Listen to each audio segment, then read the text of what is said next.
Bapak, Ibu, saudara-saudaraku,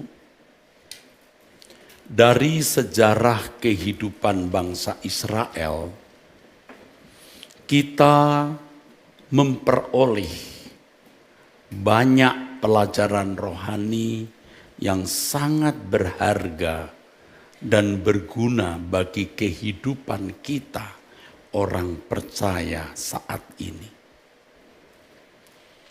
Seperti misalnya perjalanan bangsa Israel dari Mesir ke Kanaan bisa menjadi gambaran kehidupan orang percaya yang juga ada dalam perjalanan dari dunia ini ke langit baru, bumi baru, Kanaan surgawi. Dalam 1 Korintus 10 ayat 11 tertulis, semuanya ini telah menimpa mereka sebagai contoh dan dituliskan untuk menjadi peringatan bagi kita yang hidup pada waktu di mana zaman akhir telah tiba. Dituliskan untuk menjadi peringatan bagi kita. Artinya apa yang mereka alami itu mengandung, memuat pelajaran-pelajaran kehidupan untuk kita. Apa yang Allah lakukan untuk mereka itu juga bisa Allah lakukan untuk kita. Karenanya kita patut sungguh-sungguh memperhatikan fakta sejarah, fakta empiris dari kehidupan bangsa Israel ini. Setelah sampai atau setelah tiba di tanah Kanaan, banyak peristiwa-peristiwa yang terjadi dalam kehidupan bangsa Israel yang juga bisa menjadi pelajaran rohani bagi kita. Salah satu pelajaran rohani yang dapat kita petik adalah mengenai ketidaktaatan bangsa Israel yang mengakibatkan mereka tidak hidup di dalam kelimpahan Allah. Allah memang berjanji menyertai bangsa itu, memberikan sebuah tanah yang berlimpah susu dan madu, memberikan kemakmuran dan kejayaan.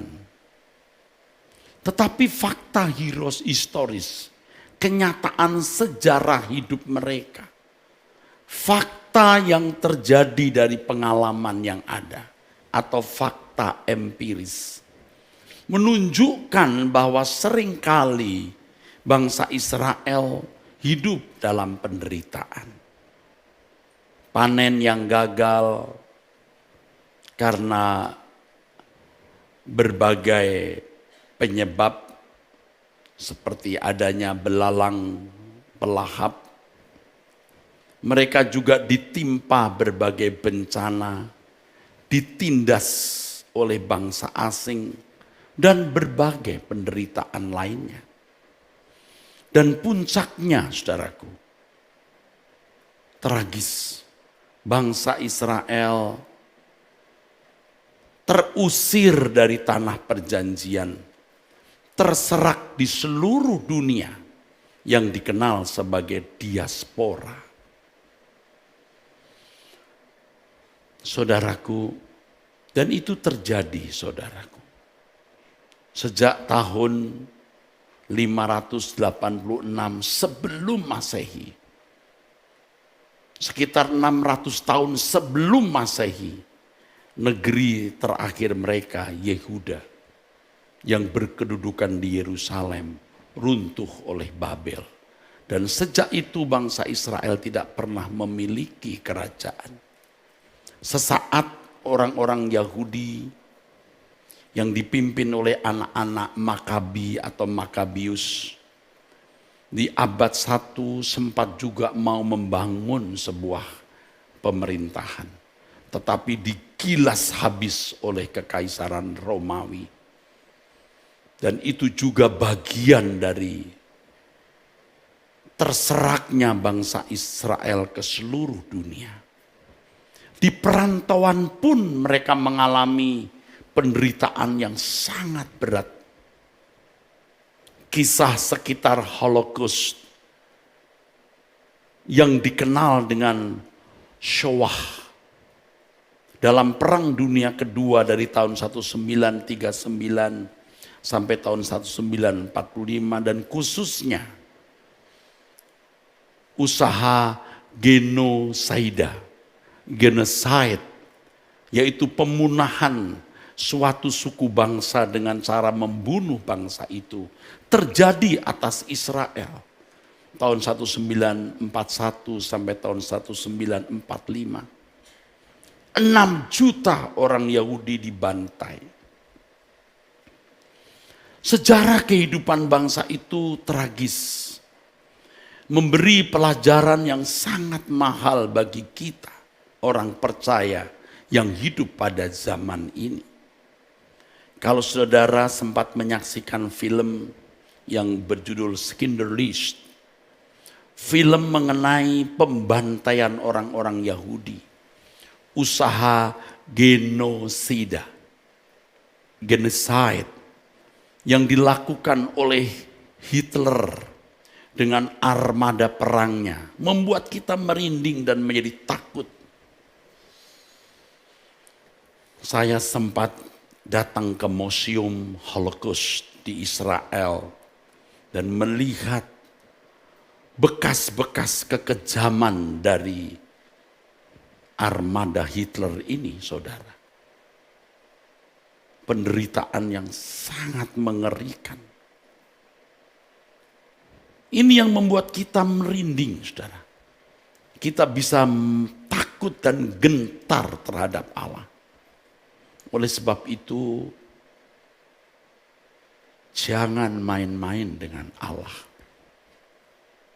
Jangan sembarangan terhadap Allah yang hidup.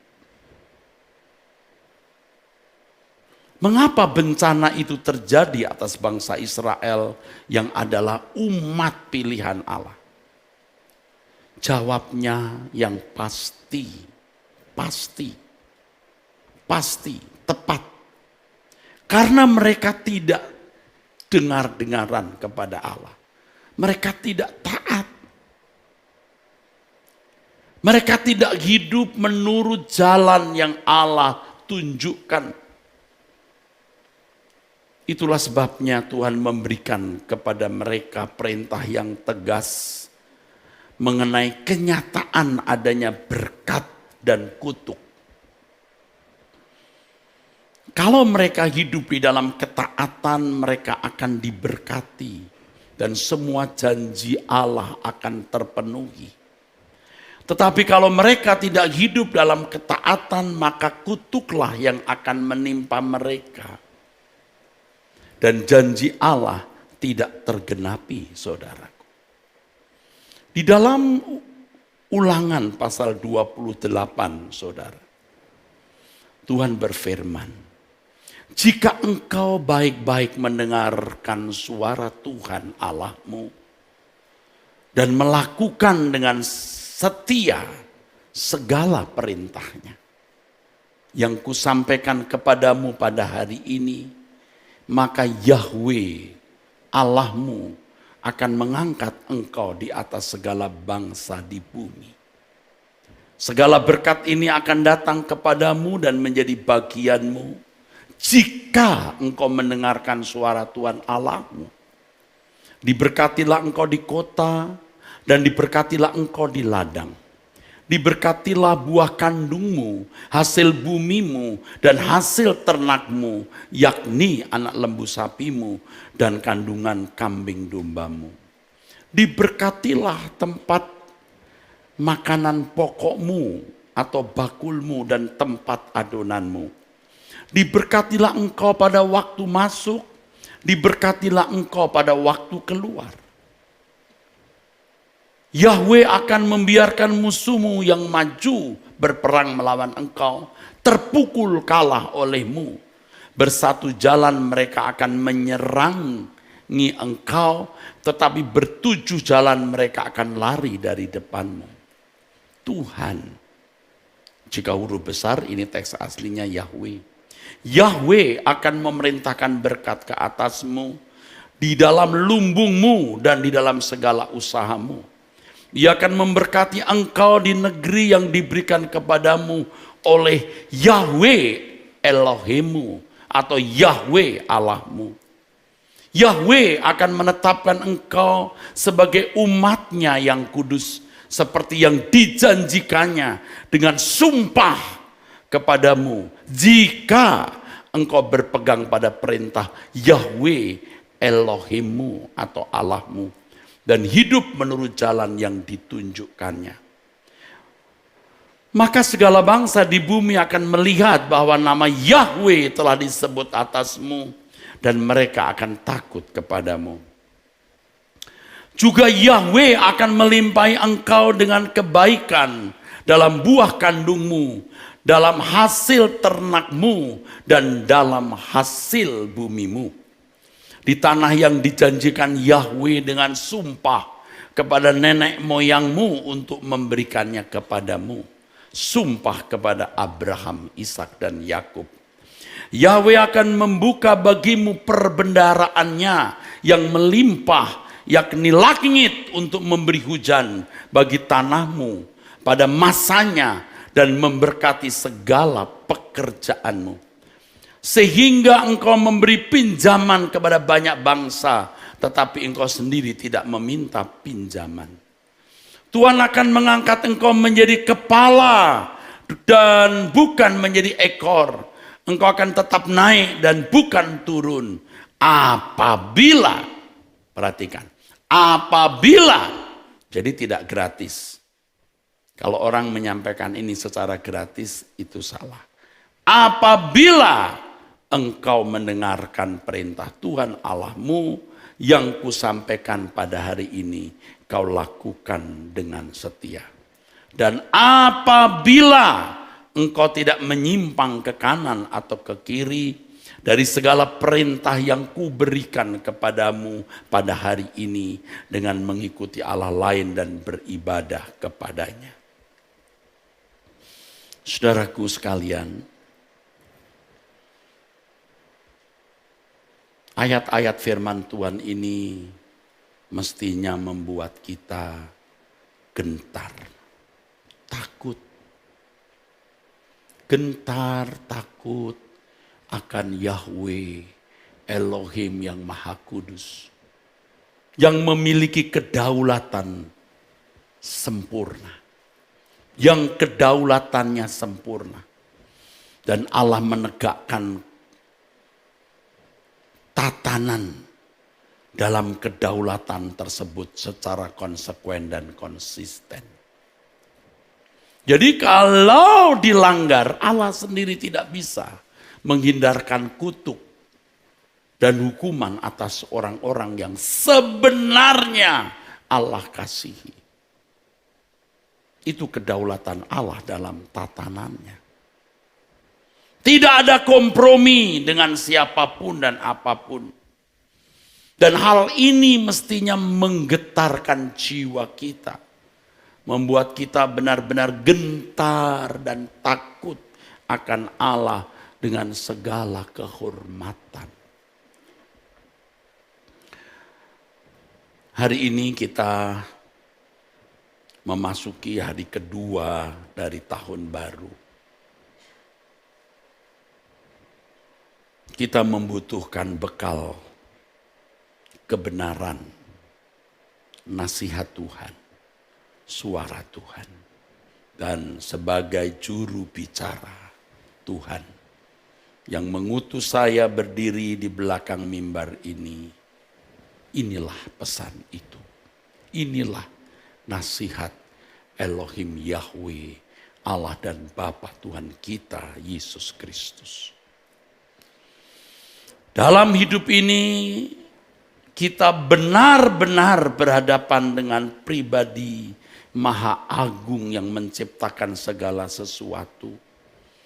Pribadi agung yang memiliki kuasa, kerajaan dan kemuliaan sampai selama-lamanya.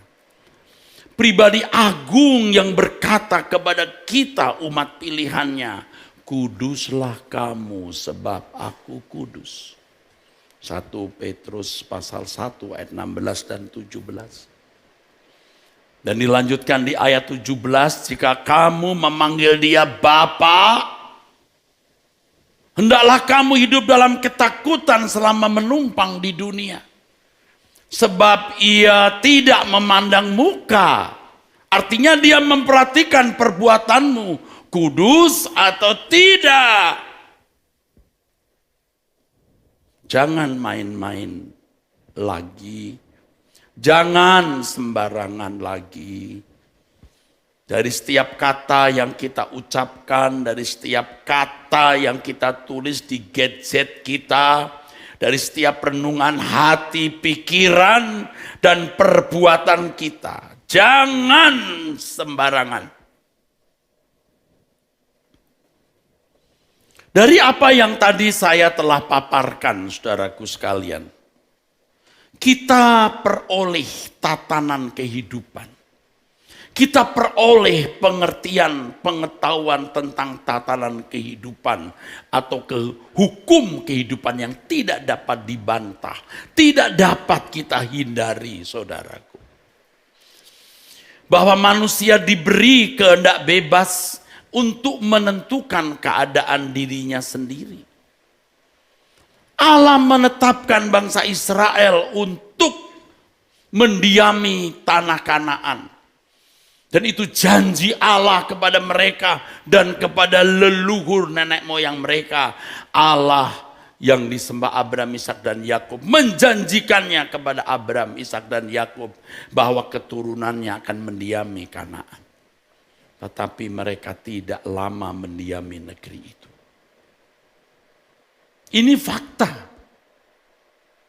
Kalau bangsa-bangsa lain bisa mendiami negerinya ribuan tahun, saudaraku.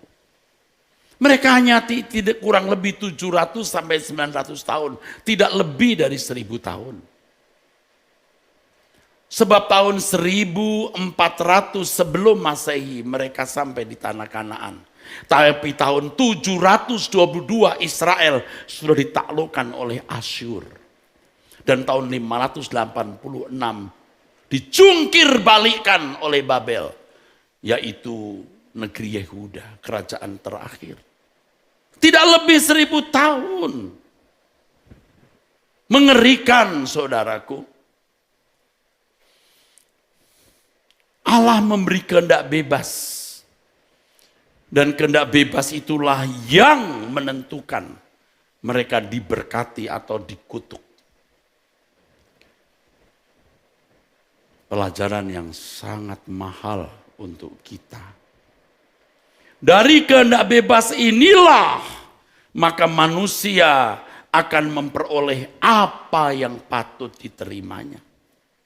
Apakah berkat atau kutuk? Apakah rahmat atau laknat? Apakah kelimpahan atau kemiskinan? Hidup kekal dalam kemuliaan atau kebinasaan?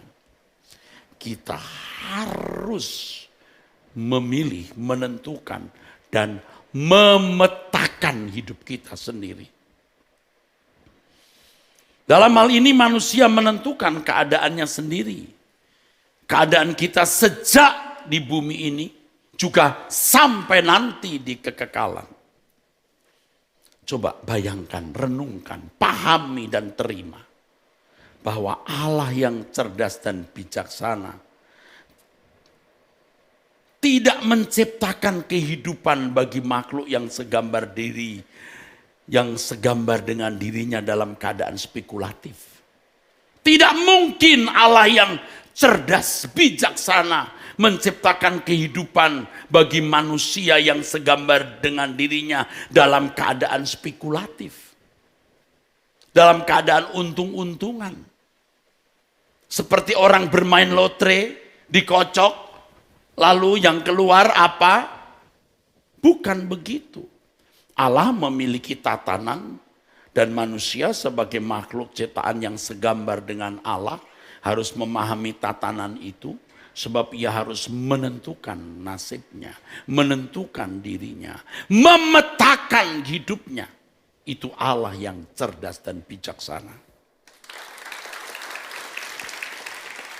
Osakana sukamus. Manusia harus melakukan apa yang benar.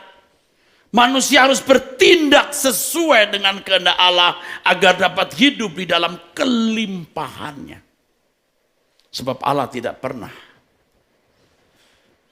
merancang yang buruk bagi makhluk ciptaannya. Allah tidak mengendaki kerusakan, kehancuran, kebinasaan, dan penderitaan. Tetapi manusia harus menentukan keadaannya.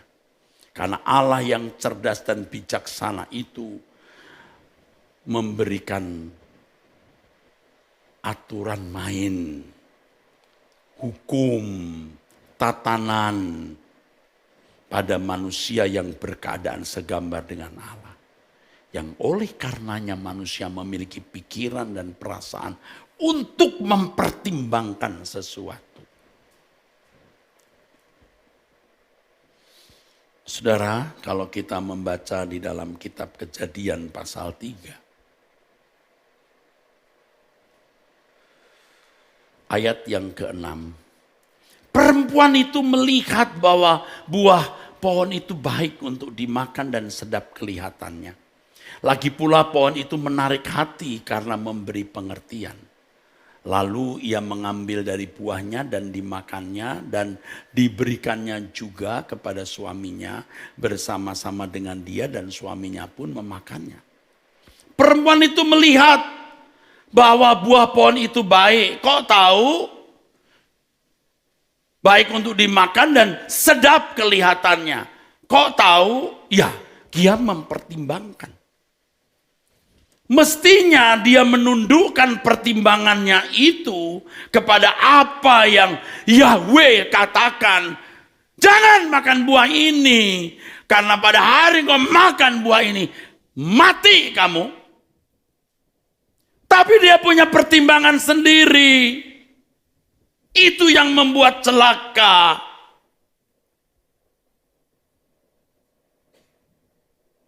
Saudaraku, kembali dulu soal tatanan supaya saudara mengerti rahasia kehidupan ini. Saudara masih bersama saya? Saudara mendengar apa yang saya katakan? Saudara mendengar apa yang saya katakan? Saudara mengerti apa yang saya katakan? Dalam Kejadian pasal 1 ayat 2 ditulis, bumi belum berbentuk dan kosong, gelap gulita menutupi samudra raya. Hal ini menunjukkan bahwa keadaan dunia ini kacau balau secara materi. Secara materi. Secara fisik. Secara harfiah. Secara bendani. Kemudian Allah mengubah dan menyusun keadaan kacau balau tersebut menjadi bumi yang berkeadaan tertib, teratur, indah. Yang kemudian Allah mengatakan setelah mengevaluasi, sungguh amat baik. Kemudian Allah juga menciptakan manusia untuk mendiaminya. Manusia ditempatkan di bumi yang berkeadaan sangat tertib itu. Tertib, teratur, ya, indah. Secara atau di area materi, secara materi atau di area materi, atau tepatnya secara harfiah dan di area bendani, Allah menciptakan segala sesuatu sangat teratur, saudara. Dengan segala tatanan dan hukumnya. Ada hukum Archimedes misalnya, gravitasi, aerodinamika. Belum lagi setiap planet memiliki kekuatan magnet tertentu dan mereka beredar-edar sesuai dengan orbitnya. Mereka mengorbit, saudaraku, sesuai dengan lintasannya, tidak saling bertabrakan. Itu tatanan. Allah memberikan oksigen yang limpah kepada bumi. Air diserap matahari, di atas diturunkan lagi. Itu semua tatanan. Demikian pula dalam kehidupan manusia secara rohani. Allah juga menciptakan atau menyusun atau membangun tatanan, aturan main, saudaraku. Demi keteraturan.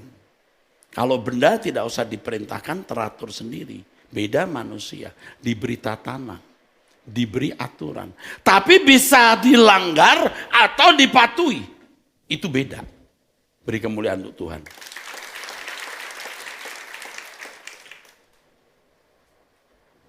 Jadi saudaraku, kalau benda-benda ini pasti sudah tunduk pada aturan tatanan yang Allah berikan.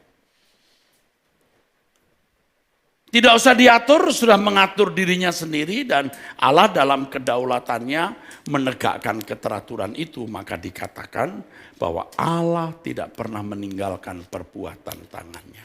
Amin. Tetapi aturan untuk manusia itu tidak bisa berjalan dengan sendirinya.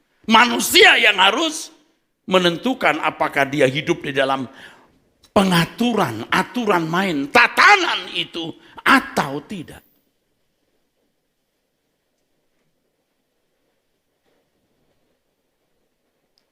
Dan kalau saya boleh menyimpang sedikit, saudara, karena manusia tidak hidup dalam tatanan, maka bumi, benda semua akan menjadi ikut kacau. Dan nanti satu kali akan jadi lautan api bumi yang tidak pernah dirancang demikian oleh Allah.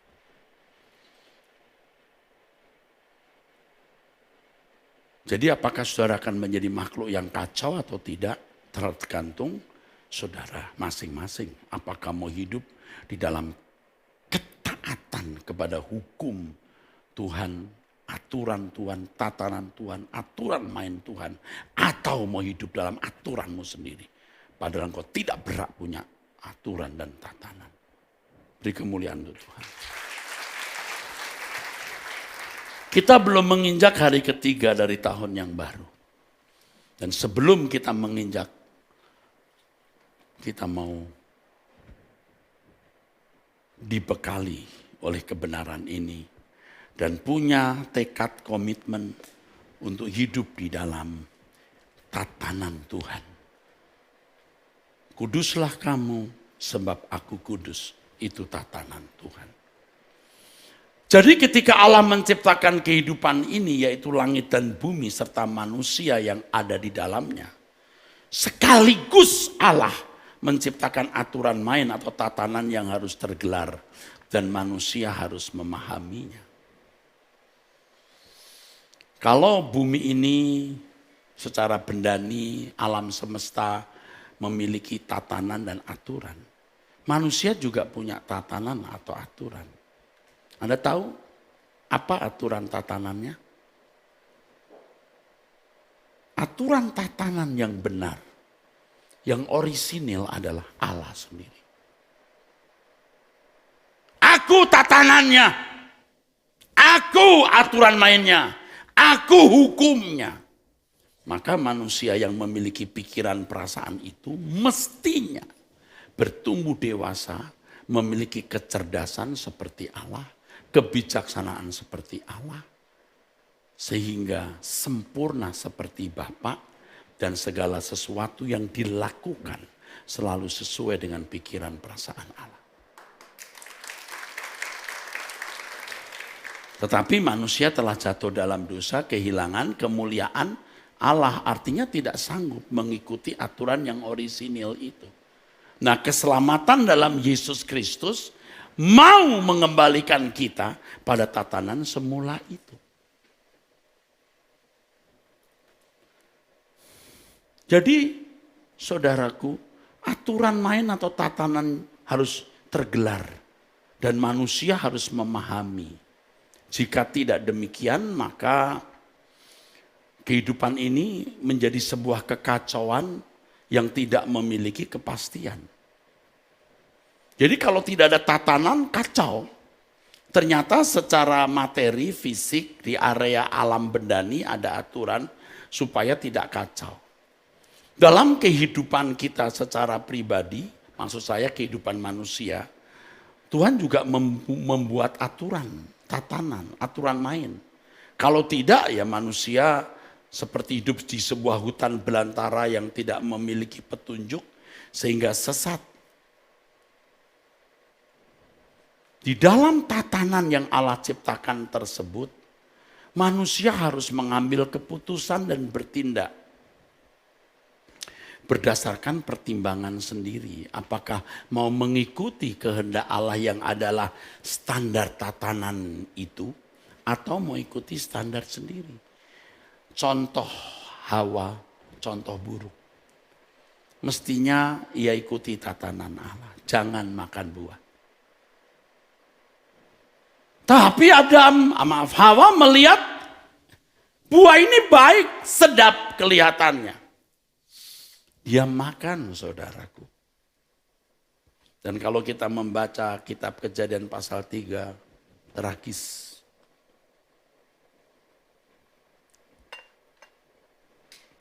Tragis, saudaraku. Tragis. Ketika seorang ibu kehilangan suami yang sudah hidup bersama selama 60 tahun, 55 tahun. Anda ngerti betapa tragisnya. Ketika seorang ibu melihat anaknya meninggal dunia karena kecelakaan, betapa tragisnya. Atau anaknya lahir dalam keadaan invalid. Dan banyak penderitaan lain. Ini belum perang, belum pandemi, epidemi, dan berbagai penderitaan lain. Tragis. Maka Bapak Ibu, hidup di bumi ini kita tidak bisa mengharapkan firdaus. Kenyamanan yang ideal, yang sempurna. Karenanya kita hanya mau mempersiapkan diri untuk masuk kehidupan yang sesungguhnya. Yang Allah rancang di langit baru, bumi baru. Seperti rancangan semula ketika Allah menciptakan langit dan bumi. Oleh karenanya kita harus menjadi ciptaan sesuai rancangan Allah semula untuk mendiami negeri yang sempurna di langit baru, bumi baru itu, saudaraku. Saudara mau? Saudara ini kelenger atau pinter? Halo? Anda mengerti? Anda mengerti? Anda diberkati Tuhan? Kita beri kemuliaan untuk Yahweh dan Tuhan Yesus Kristus. Jadi di dalam tatanan tersebut manusia harus mengambil keputusan ikuti tatanan Tuhan atau tidak. Dan itu menentukan keadaan dirinya. Dengan demikian hidup ini bukanlah sandiwara, tapi sebuah gelanggang pergumulan antara taat atau tidak taat. Taat memperoleh berkat rahmat, tidak taat laknat atau kutuk. Ada 3 pihak yang hadir dalam kehidupan ini. Yang pertama Allah, yang kedua iblis, yang ketiga manusia. Jelas iblis setan itu musuh Allah, seteru Allah. Dan manusia harus memilih bertindak sesuai dengan standar aturan Allah yaitu kekudusannya atau suka-suka sendiri, berarti temannya setan yang memang dia juga telah memiliki jejak rekam hidup yang suka-suka sendiri. Saudaraku, jika Allah menentukan segala sesuatu tanpa peran manusia, Allah tidak perlu memberikan pikiran dan perasaan yang dapat membuat seseorang memiliki kehendak.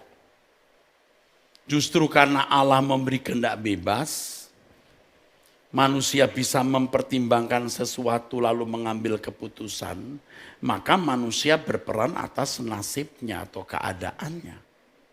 Beda dengan hewan ya, tadi sudah saya singgung. Hewan atau binatang hanya hidup di bawah takdir, artinya kehidupan hanya ditentukan oleh apa yang di luar dirinya. Tidak ada binatang bisa menciptakan teknologi. Dari dulu hewan ya begitu saja dan makanannya itu saja.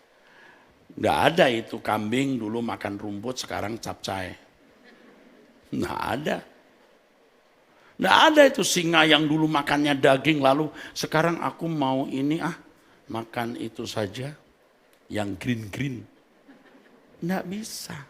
Tetap kamu makan daging. Karnivora, tetap. Begitu saudara. Tidak ada burung yang berkata, aku malas terbang, aku mau seperti ular melata. Atau ular berkata, bosen, capek melata, aku mau melayang. Tidak diberi sayap, tapi beda dengan manusia loh saudaraku. Jadi hewan itu keadaannya sudah permanen ditentukan oleh takdir tanpa bisa mengalami perubahan. Lagi pula hewan ini makhluk sementara. Hewan tidak memiliki kekekalan seperti manusia. Anda cinta anjing ya. Ada yang cinta anjing. Aduh saudara, kalau orang pecinta anjing, sampai dia naik pesawat, ini orang kaya ya. Anjingnya itu naik kursi yang VIP atau business class. Kita saja ekonomi. Ini anjing business class, Bo. Kalau tuannya pergi ke luar negeri, itu anjingnya dititipkan di hotel anjing. Mengerti? Ada hotel anjing, saudara. Ada di antara saudara tidak pernah tidur di hotel kan? Kalaupun pernah itu hotel melati. Kayak model Wisma yang kutu busuknya banyak, ada kecoaknya. Ini anjing hotel yang harganya lebih dari hotel melati. Jadi ada waktu untuk bermain-main. Begitu. Anjing, saudara. Jadi akhirnya kita bilang gini, dasar anjing. Tapi mahal, saudara. Maaf ya, you cinta anjing bagaimanapun, ada yang umurnya tidak lebih 10 tahun. Umur 14 tahun sudah buta. Nabrak sana, nabrak sini. Lalu mati. Ada loh, ibu-ibu yang anjingnya mati. Dia berkabung beberapa hari. Berkabung. Ini serius bukan bohong. Berkabung, Mbak. Temennya tanya, kenapa kamu di kamar terus? Berkabung. Kalau zaman dulu berkabung seperti ini, dia merobek-robek bajunya dan meletakkan abu di kepalanya. Kalau bisa begitu mungkin dia lakukan. Berkabung. Begitu suami mati, malah berpesta. Anjing lebih berharga dari suami. Dasar anjing.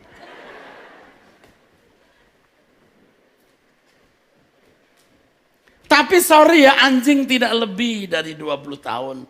Ada yang tidak lebih dari 10 tahun. Hewan sementara.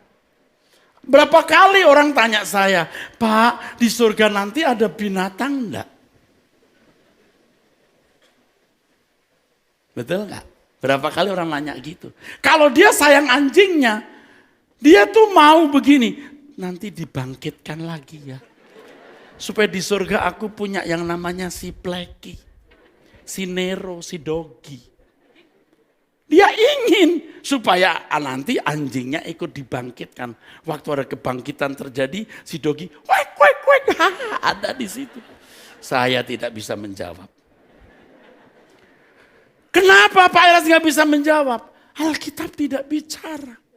Kalau sampai saya menjawab dengan jelas, menjawab dengan tegas, wah, itu Erastus pasal 3 ayat 2. Saya buat ayat sendiri.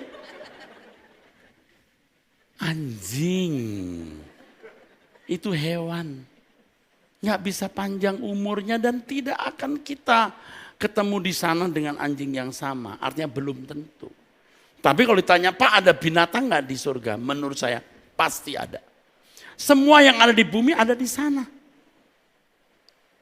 Wah senang nih sekarang. Aduh kalau begitu aku punya anjing lagi. Beda anjing di sana kan anjing di sini beda. Beda. Oke. Bedanya di mana? Saya nggak jelasin. Kenapa? Karena tidak tahu. Manusia itu kekal. Sedangkan binatang tidak kekal. Jadi bagi saudara pecinta binatang, sorry ya kalau meninggal jangan berkabung berlebihan. Seperti ibu yang tidak keluar kamar tadi. Saya yakin dia tidak pernah mengenal Tuhan dengan baik. Sedih bisa, aduh kasihan meninggal. Ya sudah. Jangan terintimidasi dengan anjing. Dasar yang ngomong saudara.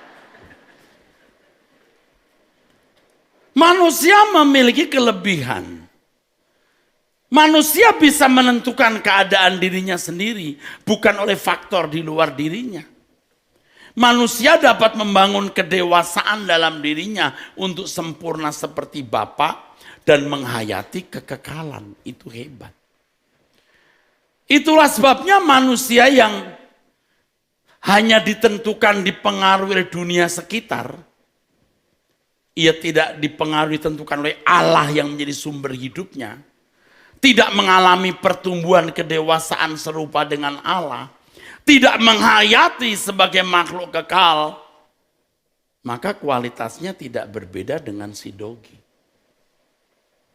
Pasti orangnya orang seperti ini kejam, jahat. Pasti. Makanya yuk kita syukuri kita jadi manusia. Nggak pernah kan bersyukur jadi manusia? Bersyukur. Aku bersyukur menjadi manusia. Aku makhluk yang hebat. Aku makhluk yang hebat. Ya ibu-ibu, jangan terintimidasi oleh pengalaman masa lalu. Sehingga membeli gambar diri yang rusak. Waktu kecil selalu diledek-ledeki oleh keluarga, ya. Jelek loh, anak tukang abu gosok. Goblok, pesek. Udah pesek, pendek, hidup lagi. Menikah pun ketemu suami yang jahat. Waktu pacaran, I love you. Begitu nikah 5 tahun, I hate you. Karena ia sampaikan I love you-nya kepada yang lain. Luka. Lalu yang ada hanyalah kalimat aku jelek. Pendek, pesek, hidup lagi. Aku tidak layak dicintai. Aku tidak layak disayang. Aku layak dibuang. Kasihan. Saudara, manusia lebih dari makhluk manapun. Saudara berharga di mata Allah. Apalagi saudara mengenal Yesus Kristus sebagai Tuhan dan Juru Selamat yang akan mengembalikan korak kerancangan semula. Saudara akan menjadi putri-putri agung kerajaan Allah.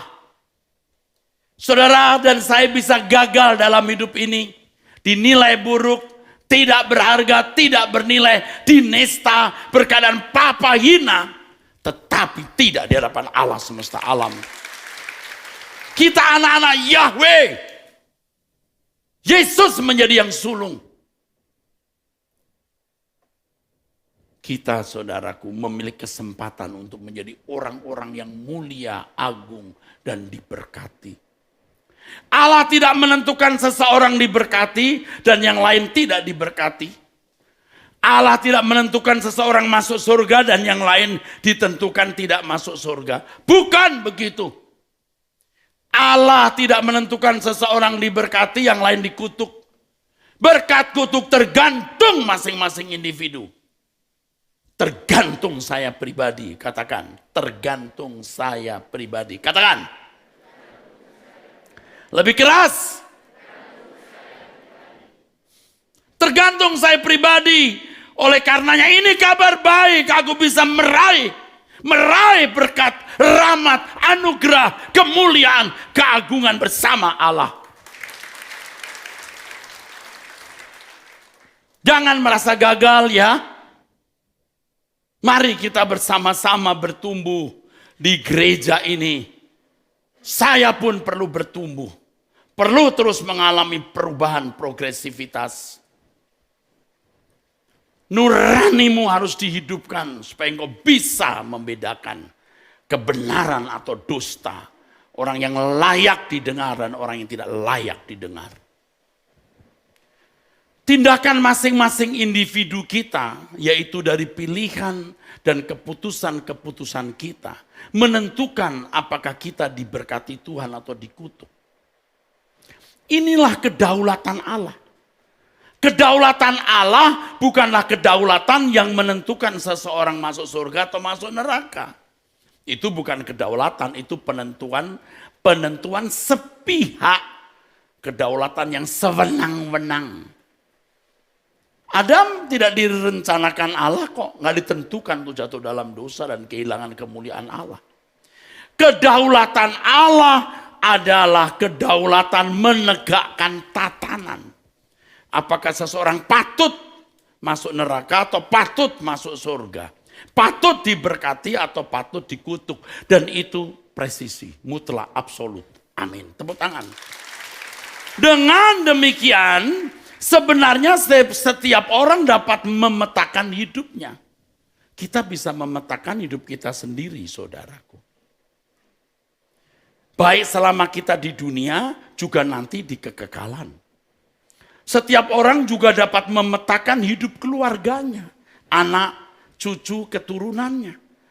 Dan Alkitab menunjukkan hukuman Tuhan atas seseorang karena ketidaktaatannya, karena kejahatannya. Ia mengalami hukuman dan juga anak cucunya seperti Gehasi, seperti penyembahan berhala, keturunan ketiga, keempat pun dikutuk. Pak, apakah bisa diputuskan? Justru karena kita punya Tuhan Yesus yang memutuskan kutuk. Amin, saudara. Jadi saudaraku sekalian, kita bisa memetakan hidup kita. Sebelum kita melangkahkan kaki kita ke hari yang baru, hari ketiga dari tahun yang baru, kita mulai memetakan hidup kita. Dan pemetaan ini mestinya bukan hanya bicara mengenai rencana jangka panjang. Ini saya akan jelaskan khusus, tetapi sebelum itu saya akan beritahu kepada saudara. Pemetaan kita itu dari menit ke menit. Dari detik ke detik mestinya, saudara. Hati-hati, jangan ucapkan kata yang salah. Jangan berbuat dosa. Nanti akan jadi kebiasaan kita hidup dalam kesucian. Dan kalau kita hidup di dalam kesucian berarti kita hidup dalam persekutuan dengan Allah. Dan kalau kita hidup dalam persekutuan dengan Allah, Allah di pihak kita.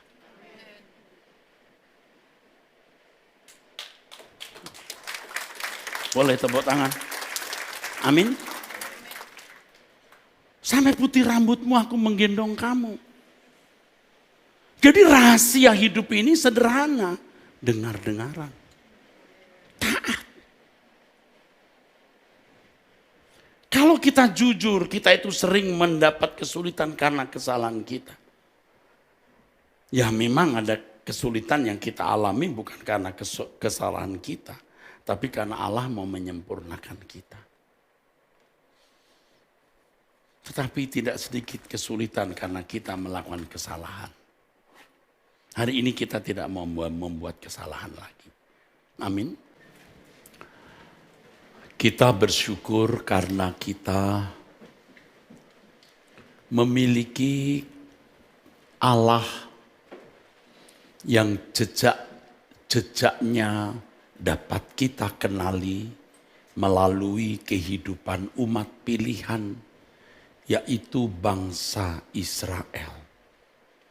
Dari kehidupan bangsa Israel ini kita dapat memperoleh banyak pelajaran rohani yang sangat mahal dan sangat berharga bagi kita. Dari apa yang ditulis di dalam Alkitab Perjanjian Lama, kita mengenal Allah kita. Dan dari pengenalan tersebut kita tahu bagaimana seharusnya kita bersikap. Firman Tuhan mencatat semuanya ini, yaitu apa yang telah terjadi dalam kehidupan umat Israel, telah menimpa mereka sebagai contoh dan dituliskan untuk menjadi peringatan bagi kita yang hidup pada waktu di mana zaman akhir telah tiba. Saudara, dari kehidupan bangsa Israel itu kita menerima banyak pelajaran rohani yang kita harus sungguh-sungguh pahami, kita mengerti dan kita kenakan dalam hidup. Kita bersikap dengan benar terhadap Allah. Saudaraku, salah satu pelajaran rohani yang penting yaitu mengenai ketidaktaatan bangsa Israel yang mendatangkan kutuk bagi mereka. Tetapi ketaatan yang mendatangkan berkat atau rahmat. Tadi pagi telah saya kemukakan sekilas sejarah bangsa itu. Betapa tragisnya bangsa tersebut, saudaraku. Mereka hanya mendiami negerinya tidak lebih dari 1000 tahun, tidak lebih. Setelah itu mereka tercerai-berai, mereka terserak di seluruh dunia yang dikenal sebagai diaspora. Dan di perantauan pun mereka menghadapi penderitaan. Seperti yang firman Tuhan katakan, pedang akan mengejar mereka. Saudaraku sekalian, dari sejarah bangsa Israel yang terkait dengan ketaatan mendatangkan berkat, ketidaktaatan mendatangkan kutuk, kita menemukan tatanan Allah, di mana Allah secara konsekuen dan konsisten menegakkannya. Allah tidak kompromi dengan siapapun dan apapun. Ketaatan mendatangkan berkat, ketidaktaatan mendatangkan laknat. Dan mestinya ini satu hal yang menggetarkan jiwa kita. Dan kiranya hal ini membuat kita benar-benar gentar dan takut akan Allah dengan segala kehormatan. Firman Tuhan katakan, kuduslah kamu sebab aku kudus. Sebab Allah tidak memandang muka. Ia menghakimi orang berdasarkan perbuatan. Ini juga adalah tatanan, saudaraku. Saudaraku sekalian, Allah memiliki tatanan. Dan panjang lebar saya telah mengemukakan ini tadi jam 11 pagi di ibadah raya pertama. Saudara kalau tidak hadir tadi pagi atau tidak mengikuti khotbah saya tadi pagi, bisa mengikutinya. Dan saudara yang sudah mengikutinya tadi pagi akan mendapat kebenaran yang melengkapi apa yang telah saya sampaikan tadi pagi. Dengan memahami kebenaran tersebut, maka kita dapat menatap hari depan dengan yakin, tidak dengan spekulasi atau keadaan yang tidak menentu. Hari esok kita dapat kita petakan dengan jelas dan pasti sejak sekarang ini kita bisa petakan apa yang akan kita alami hari esok di bumi ini dan hari esok di langit baru dan bumi baru. Hidup yang kita jalani ini bukanlah seperti seorang yang sedang berjudi, yang sifatnya spekulatif atau untung-untungan. Hidup adalah suatu kepastian. Apakah seseorang diberkati atau tidak diberkati? Apakah mendapatkan berkat atau kutuk, rahmat atau laknat, kehidupan atau kebinasaan? Itu sesuatu yang pasti yang dapat kita petakan. Sebab Allah yang cerdas dan bijaksana tidak menciptakan kehidupan bagi makhluk yang segambar dengan dirinya dalam keadaan spekulatif. Manusia diberi pikiran dan perasaan untuk mempertimbangkan sesuatu. Dan hasil pertimbangan ini, saudaraku, adalah tindakan-tindakannya. Dan tindakan-tindakannya itu akan membuahkan tuaian. Nah, sekarang kita yang mengerti kebenaran, kita tahu bahwa ketaatan mendatangkan berkat, ketidaktaatan mendatangkan laknat. Allah memiliki tatanan dan manusia sebagai makhluk ciptaan yang diharapkan bukan hanya segambar dengan Allah, bisa serupa dengan dirinya, memahami tatanan tersebut agar dapat hidup dalam kelimpahan. Saudaraku, Allah sudah mengatur atau memberi tatanan atau aturan main. Kalau seseorang dengar-dengaran artinya hidup dalam ketaatan, dan ketaatan dalam kekristenan itu adalah kesucian yang berstandar Bapa, maka kelimpahan akan Tuhan berikan. Kelimpahan di sini pada dasarnya adalah kehidupan yang bertumbuh semakin hari makin serupa dengan Yesus atau sempurna seperti Bapa. Ini berarti, saudaraku, orang yang serius berurusan dengan Allah, menyediakan diri untuk taat, adalah orang-orang yang terus diarahkan menjadi manusia yang serupa dengan Yesus atau sempurna seperti Bapa. Menjadi manusia sesuai rancangan Allah yang semula. Ini berarti rancangan Allah yang semula, yang sempurna dalam kehidupan seseorang dapat terwujud atau terrealisir. Harus diingat bahwa setiap orang pasti memuat rencana Allah dalam hidupnya. Dan Allah tidak pernah merancang sesuatu yang buruk. Bagi umat pilihan, rancangan utamanya adalah bagaimana umat Allah ini menjadi manusia yang segambar dan serupa dengan Allah. Segambar dengan Allah, semua orang sudah memilikinya. Artinya manusia memiliki pikiran dan perasaan. Dari pikiran perasaan tersebut manusia bisa memiliki kehendak. Semua manusia telah memiliki gambar Allah itu.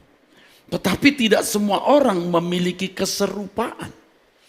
Keserupaan artinya kualitas dari gambar tersebut.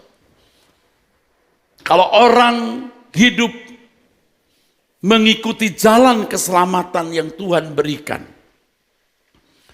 maka terbimbing untuk memiliki pikiran dan perasaan yang seirama dengan pikiran dan perasaan Allah, sehingga kehendak-kehendaknya selalu sesuai dengan kehendak Allah.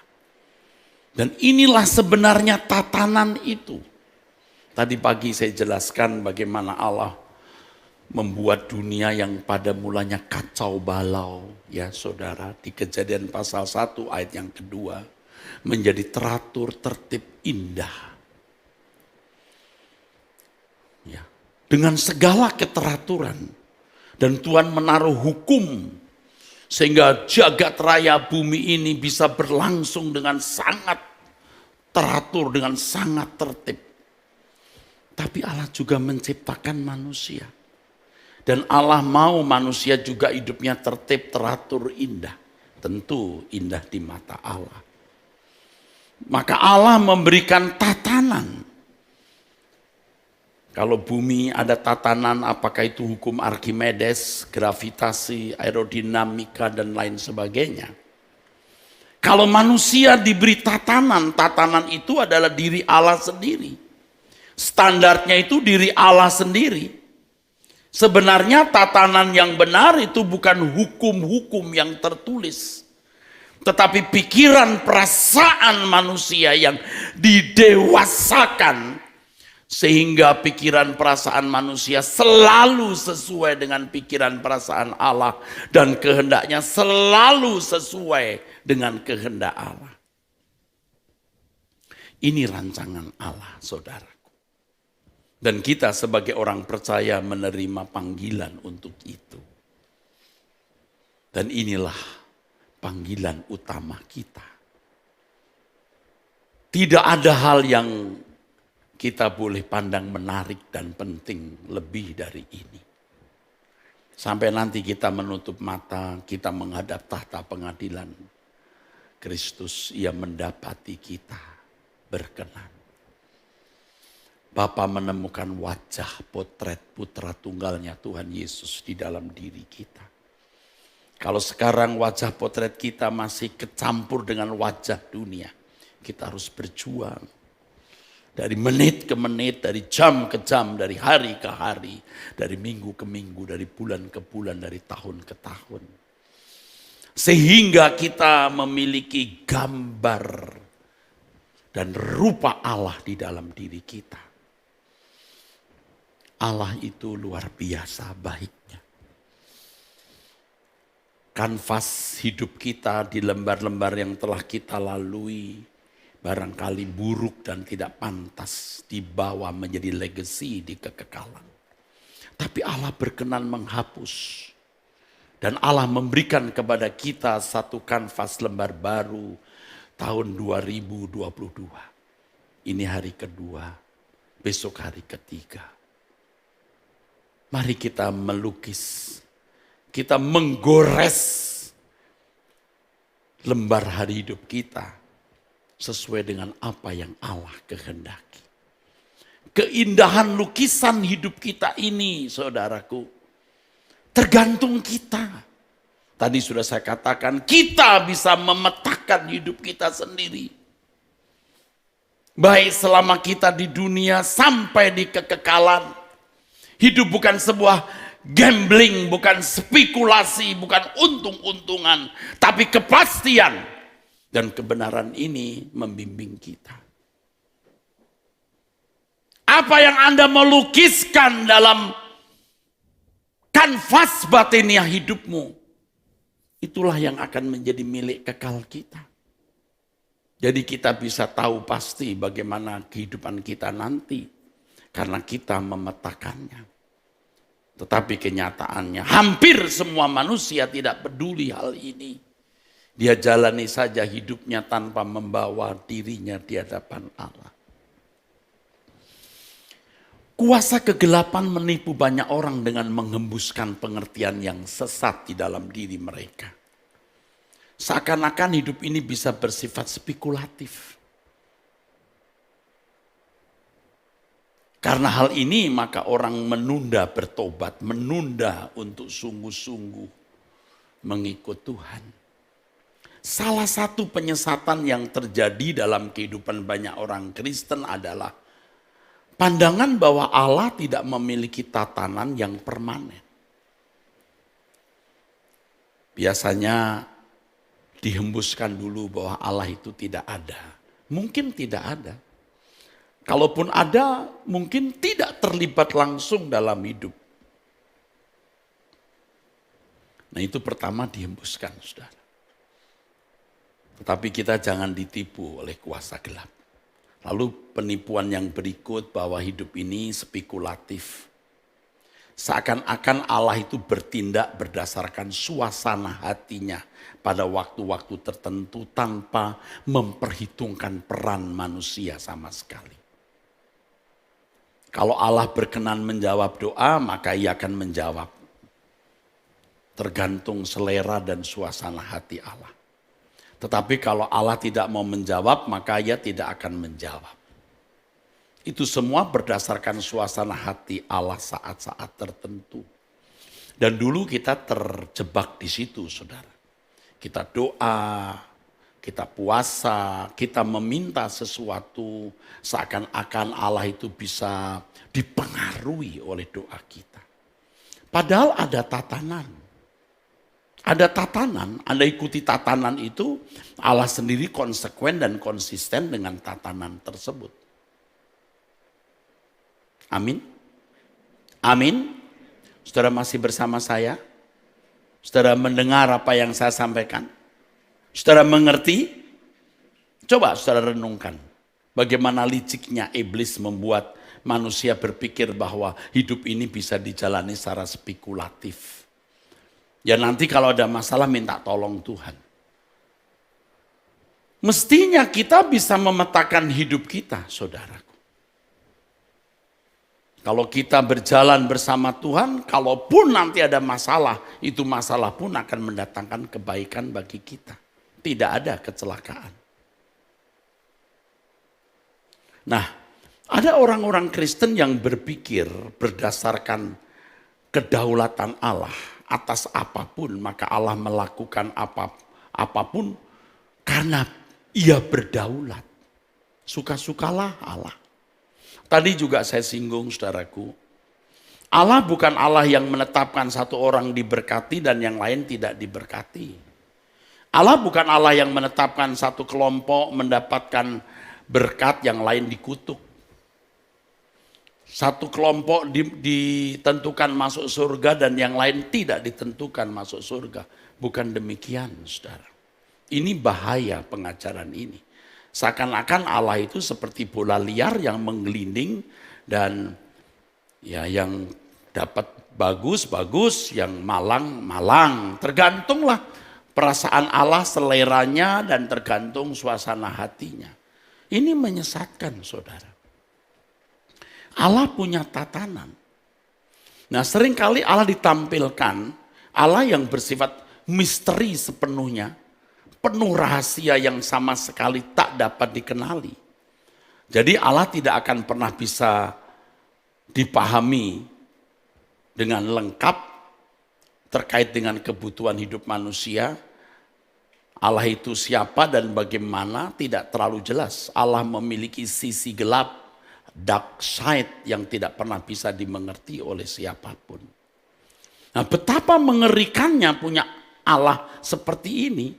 Betapa mengerikan menjadi umat memiliki Allah model seperti ini. Tetapi yang benar, Allah adalah Allah yang memiliki tatanan. Katakan amin. Kita beri kemuliaan untuk Allah yang memiliki tatanan. Tadi saya mention satu ayat, dan jika kamu menyebutnya Bapa, yaitu Dia yang tanpa memandang muka menghakimi semua orang menurut perbuatannya, tanpa memandang muka, maka hendaklah kamu hidup dalam ketakutan selama menumpang di dunia. Kalimat tanpa memandang muka menunjukkan Allah memiliki tatanan. Tatanannya adalah menghakimi semua orang menurut perbuatannya, bukan menurut selera Allah. Ini berarti Allah bertindak sesuai dengan sikap, respon, dan tindakan individu. Allah melihat perbuatan tanpa memandang muka. Dan tentu dalam konteks Kristen, perbuatan yang dimaksud adalah tindakan berdasarkan kesuciannya. Sebab di dalam 1 Petrus 1 ayat 16 sebelum ayat 17 firman Tuhan mengatakan, kuduslah kamu sebab aku kudus, itu tatanannya. Tatanan Tuhan mestinya bukan hukum, saudaraku. Tetapi karena manusia telah jatuh dalam dosa, Tuhan memberi hukum kepada bangsa Israel supaya tidak punah. Ya, supaya mereka nanti akan menjadi bangsa yang melahirkan atau memunculkan Mesias. Sekaligus dari hukum-hukum yang diberikan Allah kepada bangsa Israel itu membuktikan siapa Allah yang benar. Karena ternyata di seluruh dunia ini manusia memiliki hukum di dalam dirinya. Bahwa orang tua harus dihormati, harus menghargai milik orang. Dari mana hukum itu? Dan ketika bangsa Israel memiliki 10 perintah Allah atau dekalog. Nah, dunia akan melihat, oh ini loh yang memiliki hukum. Inilah Allah yang benar. Nah saudaraku, ini bangsa Israel yang belum mengenal anugerah dalam Yesus Kristus. Jadi tatanannya hukum. Tetapi orang percaya tatanannya itu Allah sendiri. Maka Allah memberikan Roh Kudus kepada kita. Dan mestinya kita menginvestasikan waktu perhatian kita untuk dipimpin Roh Kudus supaya kita bisa memiliki pikiran perasaan Kristus, pikiran perasaan Allah atau hidup menurut Roh.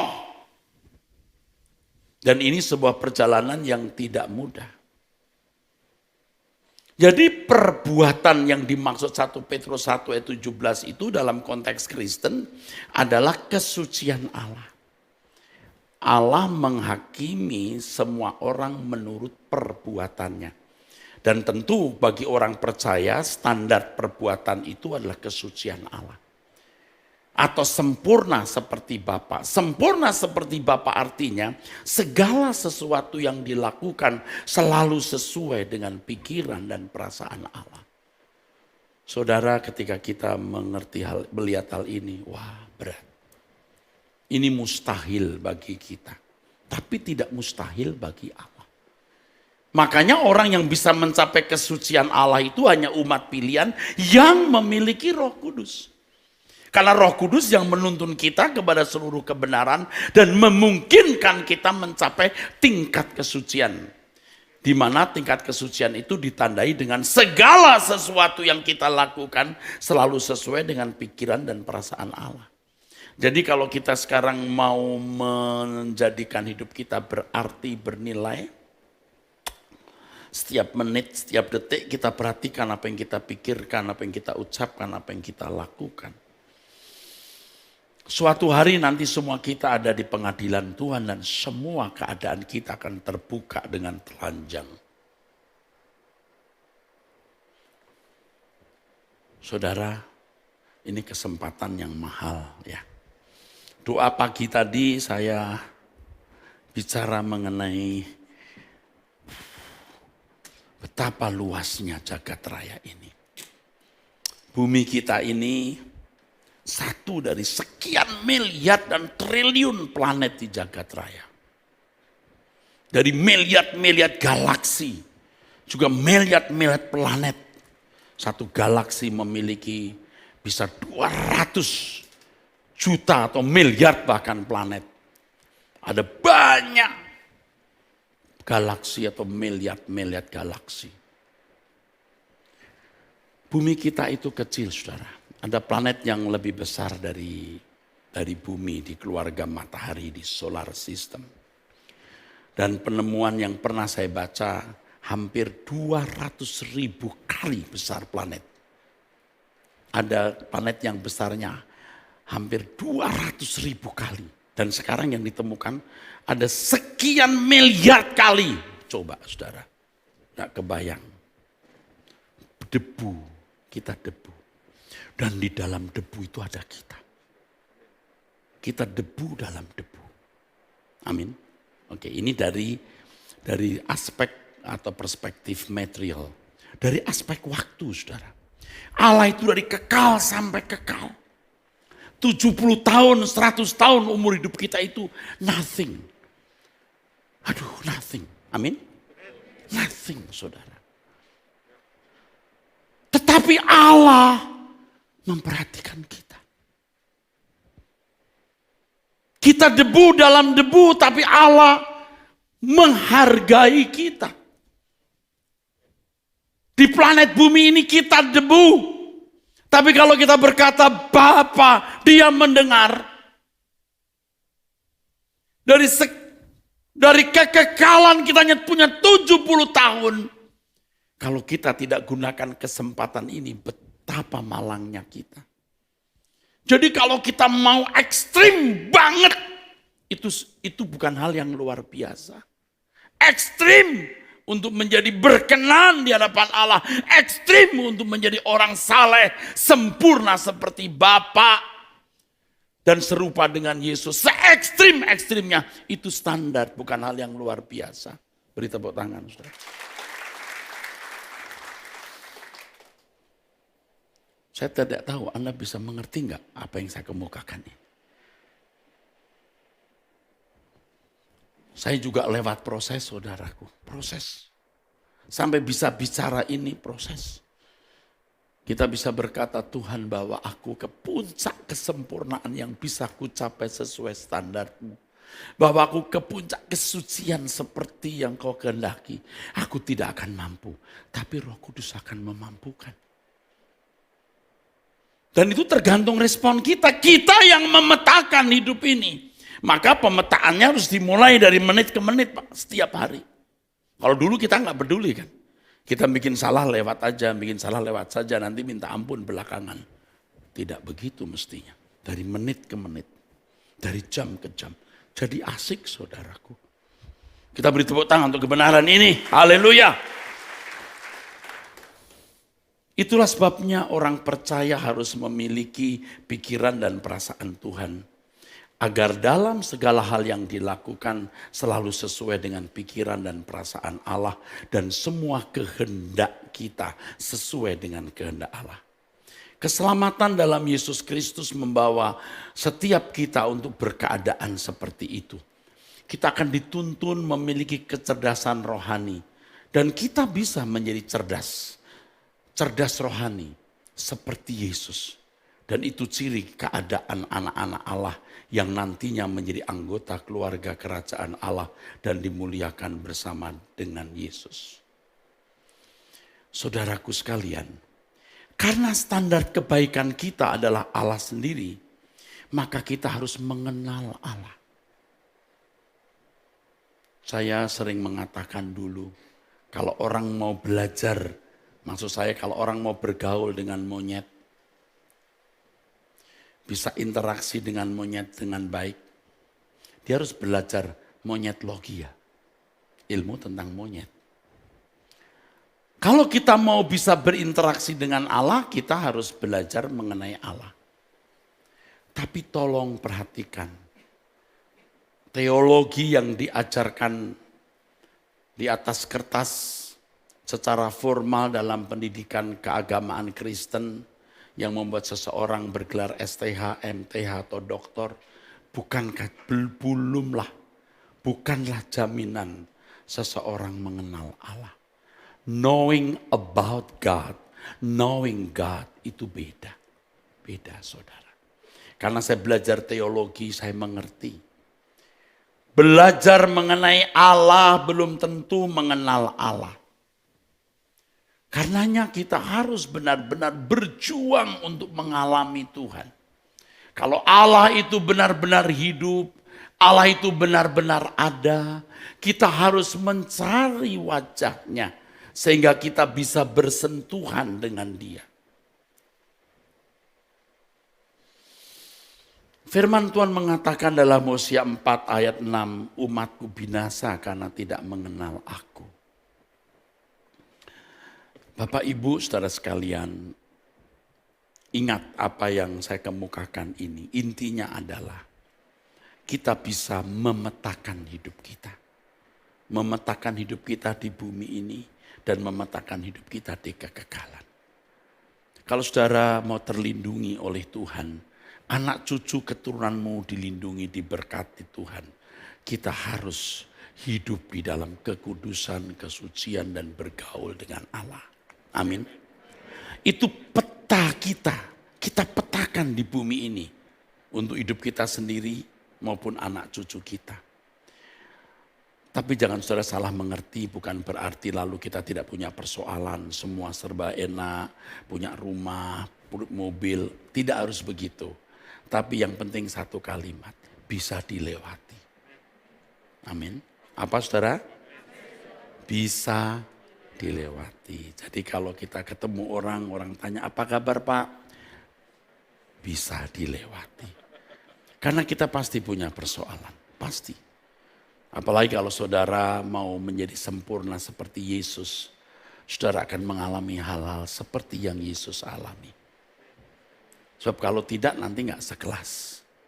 Kalau Yesus diludahi, Anda harus sampai tingkat diludahi. Jadi takut saudaraku.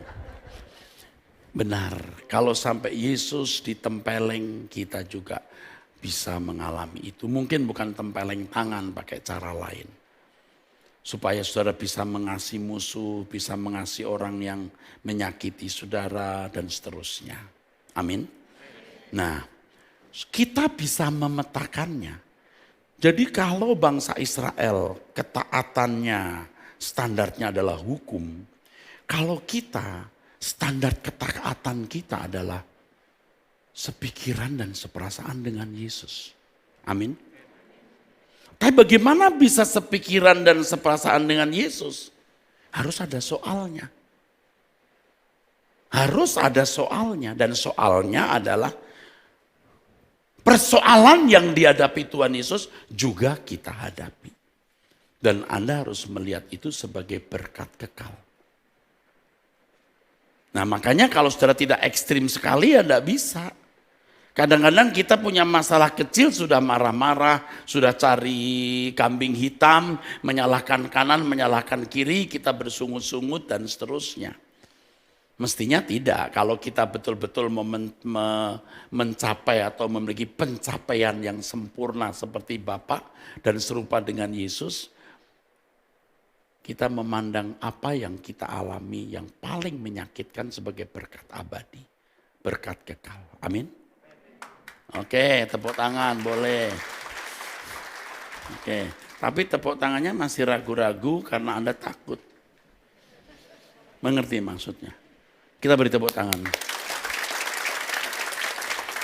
Tuhan itu nanti akan mengajar saudara bertahap, percayalah.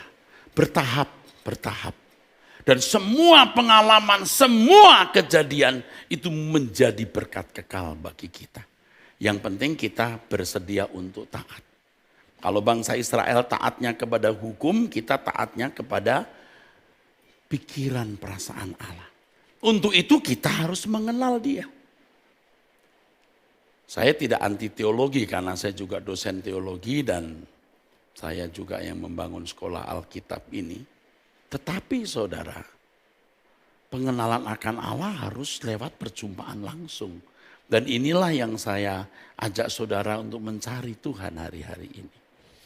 Saya ada di sekolah Alkitab itu 2/3 dari umur hidup saya saudara. Dari sejak umur 18, 19, 20 tahun saya ada di sekolah Alkitab. Jadi saya lebih banyak waktu di sekolah Alkitab. 2/3 umur saya di sekolah Alkitab. Ya. Jadi percayalah saya tahu. Dan tidak sedikit mereka yang dulu ya, waktu sekolah itu pinter-pinter. Tapi setelah jadi pendeta saya menemukan jahat. Dan saya juga melihat benih jahat di dalam diri saya yang kalau saya kembangkan, saya juga jadi jahat. Dan makin hari saya menemukan fakta itu dan itu cukup mengecewakan saya. Dan ini yang membuat saya mulai banting setir. Aku harus mengalami Tuhan. Aku harus mengajak jemaat mengalami Tuhan. Walaupun Anda tidak berteologi seperti para teolog hebat, tapi kalau saudara bisa menjumpai Tuhan, hidup saudara pasti diubah. Oleh sebab itu Anda harus mencari Tuhan. Tidak bisa tidak, saudara harus menyediakan waktu bertemu dengan Tuhan. Setiap hari harus 30 menit, kalau bisa 1 jam, kalau bisa lebih. Anda bisa nonton infotainment, bisa nonton film 1-2 jam, mengapa tidak bertemu Tuhan 1 jam? Anda bilang, saya nggak sanggup Pak. Kenapa Anda tidak sanggup?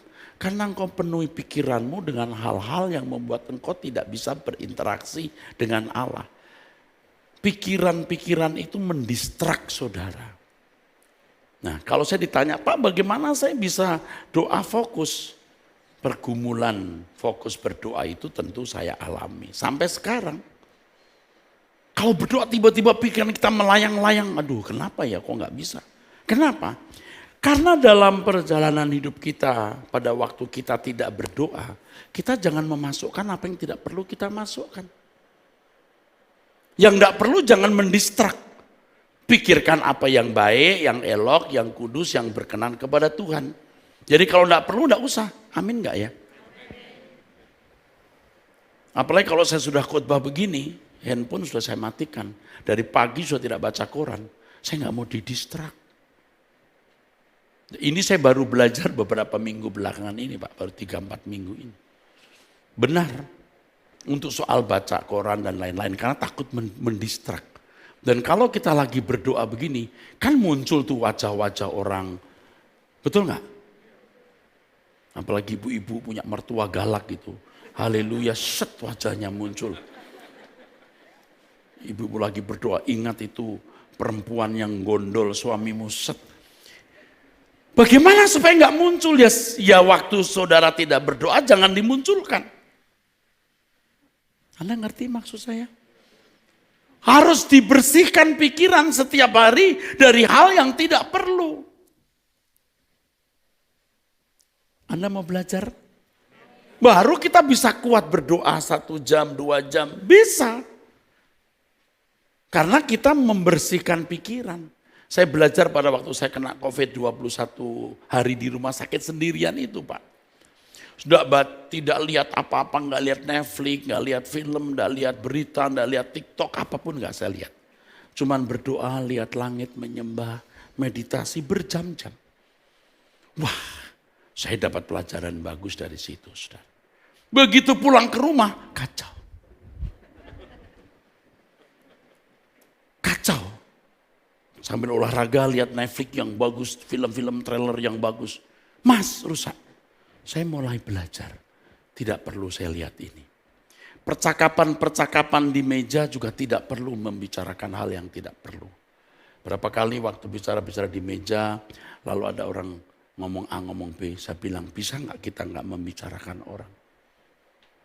Saya dengan istri saya, anak-anak saya, makan kemarin, lalu membicarakan sesuatu. Lalu saya bilang, bisa nggak kita nggak bicarakan ini? Jangan bicarakan orang. Tutup. Supaya nggak merusak kita. Amin. Saya ajari satu kalimat yang bagus. Saudara mau dengar? Saudara mau dengar?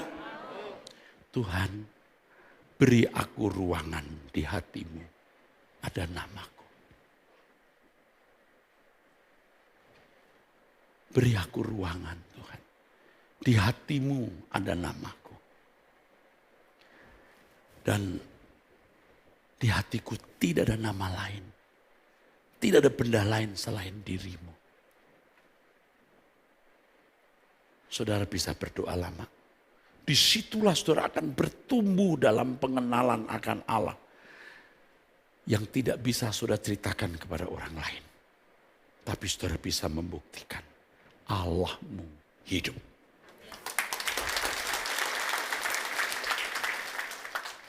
Kalau bangsa Israel bersentuhan dengan hukum, mereka tidak bisa langsung bersentuhan dengan Allah. Karena harus lewat imam. Tapi kalau kita bisa bersentuhan langsung dengan Allah, karena Roh Kudus dimeteraikan di dalam diri kita. Kita tidak bersentuhan dengan hukum yang tertulis. Jangan begini, jangan begitu. Tapi kita bersentuhan dengan Roh Kudus. Dan kalau kita berjalan dengan Roh Kudus, menuruti apa yang saya nasihatkan tadi, Anda memetakan hidupmu di bumi dan di kekekalan. Makanya Tuhan berkata, kalau kamu tidak melepaskan dirimu dari segala milikmu, kamu tak dapat jadi muridku. Kamu tidak bisa berubah. Urusan dengan Tuhan seperti yang saya khotbahkan kemarin, itu porsinya harus selalu segenap. Segenap hati, segenap jiwa, segenap akal budi, segenap. Pertaruhan kita segenap. Tuhan tidak bisa menjadi sambilan. Dia segalanya dalam hidup kita. Amin. Jagat raya luas. Bumi seperti debu. Kita ada di situ. Tapi Allah mengasihi kita. Allah menjadikan kita berharga di matanya. Dari kekekalan kita punya 70 tahun umur hidup. Dan 70 tahun ini kita pakai untuk menemukan dia. Di 70 tahun ini kita berjuang oleh pimpinan Roh Kudus. Sehingga di ruangan hati Tuhan ada nama kita. Dan di ruangan hati kita hanya ada nama Tuhan. Tidak ada nama yang lain. Dia menjadi segalanya di dalam hidup ini. Allah harus dikenali dengan baik. Itulah sebabnya firman Tuhan mengatakan umatku binasa karena tidak mengenal aku. Hosea 4 ayat 6. Jadi pengenalan ini harus pengenalan secara langsung. Nanti pada minggu kedua atau ketiga akan saya umumkan jemaat saya ajak puasa selama 6 hari. Senin, Selasa, Rabu, Kamis, Jumat. Makan hanya 1 kali, entah jam 5, entah jam 6 sore, tapi minum air putih.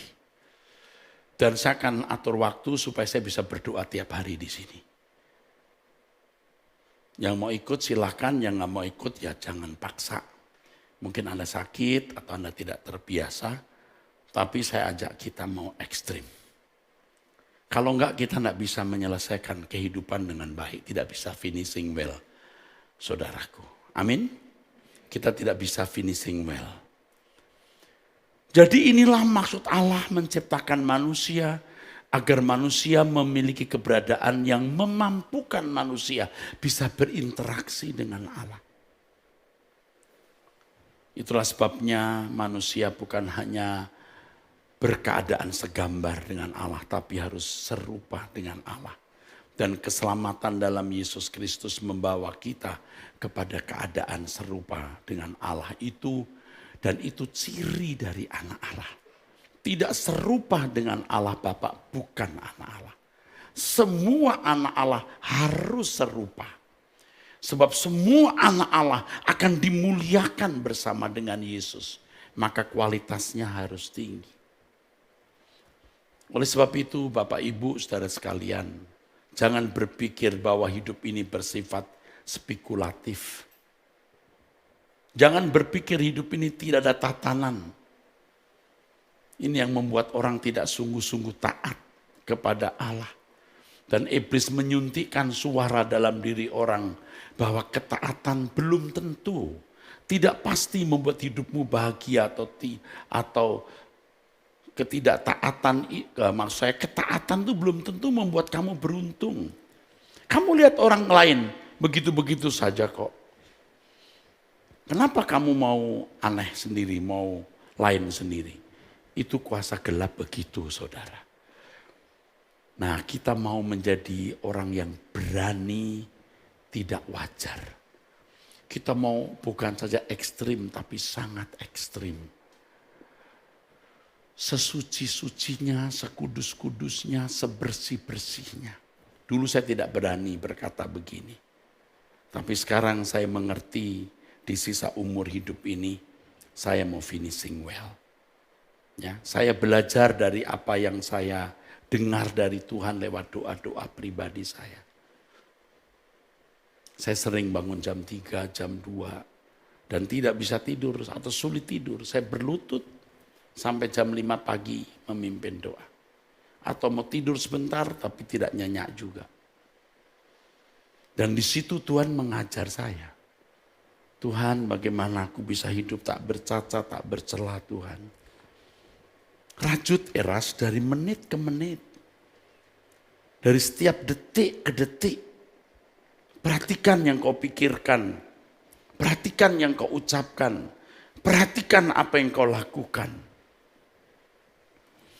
Saya sempat menangis dan berkata, seandainya dari dulu saya tahu seperti ini. Betapa beruntungnya hidupku. Tetapi saya belum terlambat. Saudara belum terlambat. Kita mau mulai hari ini. Jadi hidup bukan spekulatif. Yakin kalau kita mau taat, pokoknya taat, hidup suci, tidak mencintai dunia, kita menjadi istimewa di mata Allah. Allah punya ruangan hati, ada nama kita di sana. Itu bukan spekulatif, bukan maybe yes, maybe not, tetapi pasti, saudaraku. Nah, iblis sering membuat manusia tidak mempercayai hal itu. Seakan-akan hidup ini berlangsung tanpa kehadiran Allah. Ini kurang ajar memang. Iblis itu di suasana dunia yang makin nihilistis ini. Jadi nihilistis artinya Allah itu dianggap tidak ada atau tidak perlu ada. Seakan-akan Allah tidak mengatur kehidupan karena kehidupan sudah berlangsung dengan sendirinya. Padahal Allah tidak pernah meninggalkan perbuatan tangannya. Allah mengatur segala sesuatu. Tanpa pengaturan Allah, jagat raya ini chaos, saudaraku. 1 detik saja, hancur. Manusia harus hidup dalam pengaturan Allah. Kalau tidak hidup dalam pengaturan Allah, pasti kacau balau hidupnya. Jagat raya ini diatur Tuhan luar biasa. Tadi pagi saya singgung bagaimana setiap planet punya kekuatan magnet beredar pada orbitnya, pada lintasan orbitnya dan tidak bertabrakan. Oksigen itu limpah. Ya saudaraku, gravitasi bumi, hukum Archimedes, aerodinamik dan lain sebagainya. Itu membuat tertib. Nah kalau materi tidak bisa tidak mesti tertib karena Allah yang menentukan. Tetapi manusia bisa tidak tertib karena dia sendiri yang harus menentukan. Kalau benda ini saudara saya lepas pas jatuh, ini gravitasi. Kalau manusia tidak begitu, dia bisa ke kanan, dia bisa ke kiri, dia bisa naik, dia bisa turun. Anda ngerti maksudnya? Makanya kita harus mengerti apa yang harus kita lakukan. Supaya kita tidak kacau balau. Kita mau hidup di dalam pengaturan Allah. Kalau bangsa Israel diatur oleh hukum, kalau kita diatur oleh Roh Kudus. Kalau konsep berpikir orang salah, maka banyak orang merasa tidak hidup dalam kepastian. Nanti kalau ada masalah baru merata-rata berdoa, siapa tahu Tuhan tergerak. Mestinya kita tidak berpikir begitu, ada tatanannya. Selain itu iblis juga membuat manusia tidak memahami pengertian kelimpahan yang Allah sediakan bagi umat pilihannya. Iblis itu pendusta. Jadi iblis menyuntikkan kata-kata di dalam pikiran kita yang tidak kita sadari itu merusak. Sampai sekarang pasti di dalam diri saudara ada penipuan-penipuan itu. Kita merasa hidup kita lengkap, utuh kalau kita punya fasilitas ini, fasilitas itu, uang dan lain sebagainya. Padahal kelimpahan yang dimaksud oleh Tuhan Yesus itu hubungan dengan Allah. Hubungan dengan Allah harmoni itu cukup. Hubungan dengan Allah harmoni, kalau istilah kita itu kan krek, cukup. Itu cukup. Tetapi kita sudah diracuni dengan filosofi dunia. Kalau belum punya pacar sepi, belum punya jodoh sepi, belum punya anak sepi, tidak punya barang ini rasa belum lengkap. Coba kalau kita berani fanatik, punya Tuhan cukup bagiku. Makanya saudara, kalau engkau tidak bahagia, walaupun engkau punya Elohim Yahweh Bapa di surga, berarti ada yang salah dalam hidupmu. Amin. Ya saya ngomong ini gampang, prakteknya sulit Pak. Saya juga sulit. Tapi kita belajar mempercayai Allah yang tidak kelihatan. Memiliki Tuhan itu cukup bagi kita, itu ekstrim. Cukup bagiku, dan Allah tersanjung kalau kita punya prinsip ini. Bagiku engkau cukup. Kalau engkau punya Allah, engkau tidak bahagia, ada yang salah dalam hidupmu. Engkau punya Allah, engkau masih terganggu ketika dalam persoalan. Engkau ada yang salah dalam hidupmu. Engkau pasti tidak tepat. Amin. Kita mau ekstrim, Pak. Untuk bisa menemukan Allah. Dia adalah segalanya di dalam hidup kita. Hidup bukan spekulasi, tapi kepastian. Dan kepastian itu bisa kita raih karena ada jalannya. Tuhan sudah menunjukkan jalannya bagaimana kita bisa menerima kelimpahan itu. Bukan gambling. Dan kelimpahan itu hanya di dalam Tuhan. Ketaatan kepadanya dan kelas, tingkat, standar, jenis ketaatan kita bukan sekedar melakukan hukum, tapi sepikiran, seperasaan dengan Allah. Dan Roh Kudus akan memampukan untuk itu. Amin.